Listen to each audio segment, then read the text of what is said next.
Sejumlah tokoh masyarakat menjalani vaksinasi COVID-19 pada hari ini dan untuk mengetahui seperti apa sebenarnya pengalaman mereka dalam menjalani vaksinasi COVID-19 ini telah terhubung dengan kami melalui sambungan telepon dengan influencer Dr. Tirta di Sleman, Daerah Istimewa Yogyakarta. Halo, selamat sore dokter. Apa kabar nih dokter setelah 6 jam disuntik vaksin? Ya saja saya tambah ngegas. Tidak. Oh, justru lapar ya dokter ya. Dok, ini berbicara soal banyaknya masyarakat yang penasaran. Sebenarnya ini prosesnya seperti apa? Kalau tadi di Bandung dikatakan bahwa ada screening, apakah sama yang dilakukan di Sleman?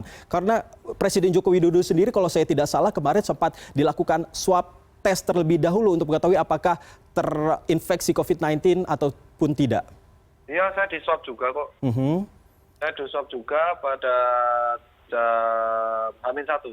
Pada H-1. Terus proses selanjutnya apa itu dok yang dicek oleh pihak kesehatan? Jadi setelah saya swabnya negatif, saya di screening dulu mengecek 16 screening, kayak pertanyaan-pertanyaan setelah negatif semua. Terus habis itu inform consent tanda tangan. Makanya dari sini kita bilang nggak bisa mewajibkan soalnya harus tanda tangan inform consent ini. Boleh nolak kan kalau inform consent? Oh begitu.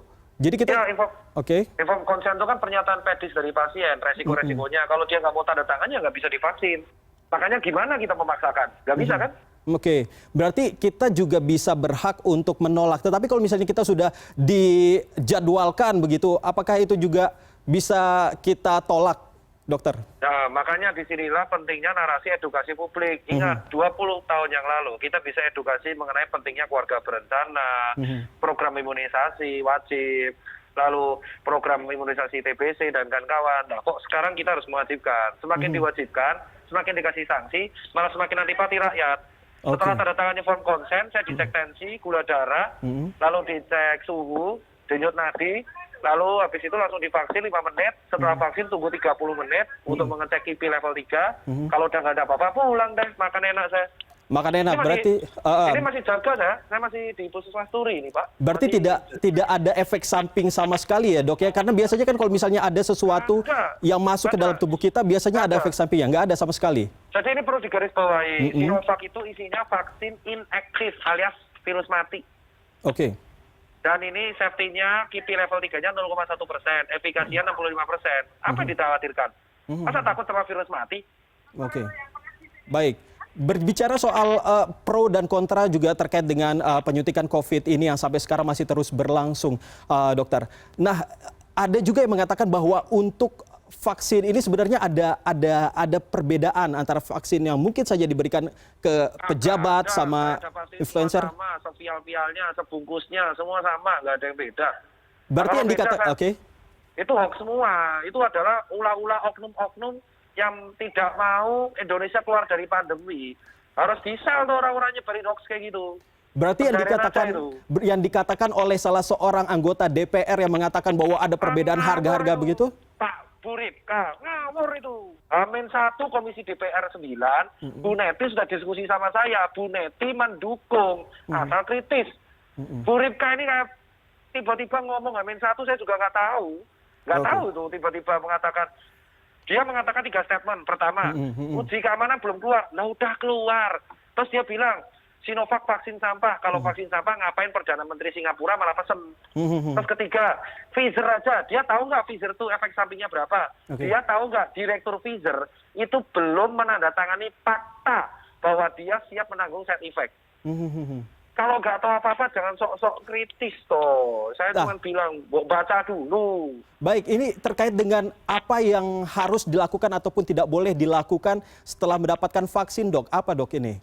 Jadi kalau vaksin itu dilakukan 2 kali ya dosisnya untuk mendapatkan proteksi yang maksimal dalam jeda 14 hari. Ya tetap sampai kita protokol 3M. Jaga jaraknya itu diganti menjauhi kerumunan, simple kalau nggak bisa jaga jarak ya kan. Cuci tangan, pakai masker, makan enak, suplemen, olahraga teratur, jangan arogan, jaga diri, jaga sesama. Tahan-tahankan diri sampai 15 bulan. Kenapa? Karena proses vaksinasi untuk mencapai herd immunity itu mencapai minimal 70% warga Indonesia itu 15 bulan. Disuruh sehat kok susah. Lalu kalau gimana? Dokter, kalau misalnya kita setelah divaksin terus kita mengadakan party segala macam itu bagaimana? Kayak Raffi Ahmad. Itu istana ngamuk kan? Istana marah kan? Ya udah, istana marah kan? Gimana perasaan Anda kalau ditegur presiden langsung? Jadi deg-degan.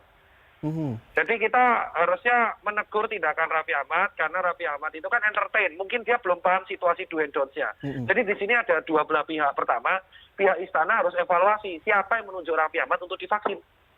Sudah tahu dia entertain. Entertain itu kalau manggung pasti nyopot masker dong. Ya kan, harusnya tahu resikonya gitu loh. Yang kedua, Raffi Ahmad juga harus ditegur karena dia sudah tidak menjalankan protokol, tapi dia kerja hari ini gentleman. Tetapi karena ada Pak Ahok di situ, ingat ada Pak Ahok di sana, situasinya jadi beda, Mas. Ini mumpung langsung live ya, kita tahu lah, Pak Ahok itu sempat kena kasus yang dulu lah, ya kan? Dan ini akhirnya disandingkan lagi dengan Pak HRS. Sekarang di YouTube viral, tagarnya adalah keadilan. Kalau Pak HRS kena tersangka kerumunan, Pak Ahok juga kan ribet, Pak. Jadinya sekarang beribet-ribet. Kenapa? Inilah pelajaran berharga bagi kita. Sama-sama nahan diri, karena kita nggak tahu media sosial itu seperti apa. Akhirnya apa? Gara-gara ada Pak Ahok dan Mas Raffi Ahmad, sekarang polisi mau manggil semuanya. Kenapa? Karena ada Pak Ahok, kalau takutnya nggak diproses. Ini gorengannya jadi politik, Mas. Oke, baik. Berarti kalau dari sisi Anda sendiri sebagai salah satu seorang tenaga medis, berarti setelah disuntik ini, kita harus tetap menjalankan 3M ya? Tidak boleh langsung bebas seperti itu untuk bisa melakukan apapun? Perlu digarisbawahi ya, acaranya Raffi itu privat di rumah. Cuman kan rumah-rumah itu bisa dapat tamu ya kan. Terlepas Raffi bisa, halo? Terlepas bisa Raffi, halo? Dengar suara? Dengar saya nggak? Baik. Bagaimana? Dengar saya nggak? Terdengar. Ya, jadi bagi saya, kalau misalkan Raffi itu, tadi banyak orang bilang, ya kan kalau swabnya negatif gini, Raffi itu kan vaksin, ya kan? Harapannya dunya ya dia patuh protokol. Yang dimasalahkan pemerintah itu protokolnya, bukan swabnya. Jadi harapan saya ya Raffi setelah minta maaf dia akan sadar diri dan memperbaiki.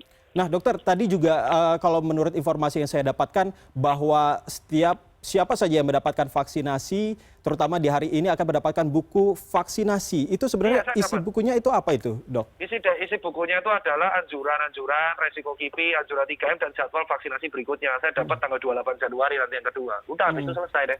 Itu kenapa harus ada 2 kali ya, Dok ya? Apakah satu kali suntik aja kita bisa langsung terbebas atau bagaimana, Dok? Nggak boleh, kan harus 2 kali dosis. Memang itu adalah prosedur yang dialami tubuh. Kalau imun kita itu terbatas, Mas. Ibarat mobil lah. Mobil kalau kita bore up sekali jebol, Mas, mesinnya, Mas. Nah, jadi emang sudah peneliti menerapkan 2 kali dosis dalam jeda 2 minggu, Mas. Buku itu berfungsi pengontrol kita. Kayak Posyandu, zaman kita kontrol kesehatan ibu anak itu loh. Buku KIA, ya kayak gitu. Nah, berbicara soal vaksinasi yang sudah Anda dapatkan tadi siang, sebenarnya apakah ada masukan mungkin bagi tenaga yang melakukan vaksinasi di hari ini ataupun dari pemerintah terkait dengan sistem ataupun proses administrasi dan juga vaksinasi? Kalau dari saran dari saya yang diperbaiki mekanisme registrasi Peduli Lindungi, karena banyak yang telat registrasi jadinya nggak bisa divaksin, Mas. Itu karena tidak terdaftar atau bagaimana ini, Dok? Jadi dia sudah di SMS tapi telat regis, jadinya malah nggak bisa. Oke, baik.